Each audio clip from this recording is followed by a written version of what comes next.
Alright, so I have to preface this video by first saying I got to see Spiral from the Book of Saw for free as part of the Starz trial week that I got through Amazon Prime. So bear in mind, as I'm doing this review, this cost me $0 to watch. I watched this entirely for free. When I first found out that they were doing a Saw continuation, I was like, why? I mean, they had wrapped everything with Jigsaw. The last film was fine, but this one, you now have someone who's not directly related to Jigsaw going out and doing some of the killing. So you again have a cop involved, this time played by Chris Rock, and guess what? He's a hot-headed cop, and people don't like working with him. So they end up finding a murder, and they're like, man, this guy was killed pretty aggressively. The nice thing about this one is when they're doing the death traps, they're significantly faster. It's not one of those, it's gonna take time. It's like, no, you've got minutes before this happens and you're dead. So it's, will you maim yourself to survive? Basic premise actually works fairly well.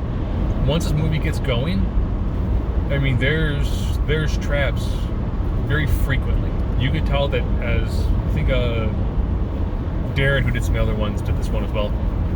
So you can tell, like, the pacing, once they get, it's like, here's your set piece, exposition, oh, someone's in a trap. So as always, you don't see the trap as it's going more often than not. You see after the trap has happened. And then they do the flashback. So of course they do the weird Saw camera angles. They do also do the, here we are at the very end of the film. Here's your Saw montage, which goes, yes, here's all the things that have happened, and here's how they perfectly line up with who the person is, what the final trap is. And watching Chris Rock go work opposite Samuel L. Jackson, it's actually pretty good. They have really nice chemistry. Again, it's on the darker side because this is, it's a violent, gory horror film. Some of the writing is decent. I mean, don't expect to be walking into this and getting, Shakespeare. It's a Saw movie. The traps themselves, I like the inventiveness of them. Everything was one of those, here's an ironic thing about something you have done, which I like. I like that, the person who is acting out these traps and setting these up must have enough information about the people that the traps are being done for to have that irony to them. And watching it for just the investment of an hour and a half of time, not bad. Would I have spent money to see this in the theater? I would have been disappointed.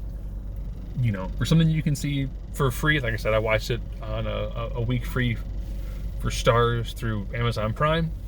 Not bad. Could this be like a rent maybe for $4? Yeah, I could see that. If you want to see a continuation of the Saw franchise, could they take this and do another one? Yeah, they could. Do I think they probably will? I don't know if it made enough money. And I don't know how much people really want to watch horror films now with the way things have just been generally in the world due to the virus of unknown origin. So all in all, it was pretty good. Best Saw movie? No. But I mean, we're several years off of having Saw movies that were incredibly good and very engaging. But the direction it took, I liked it. Having this have a lot more of the cop procedural aspects to it were pretty good. You can tell Chris Rock is enjoying what he's doing. Samuel L. Jackson, you can tell he had a fun time doing it, and they have a really good rapport when they're on screen with each other.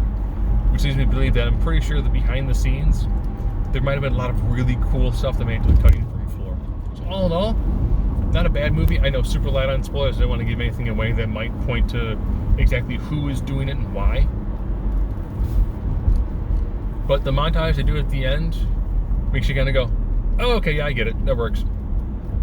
So all in all, not bad. Again, Saw free, so I spent no money.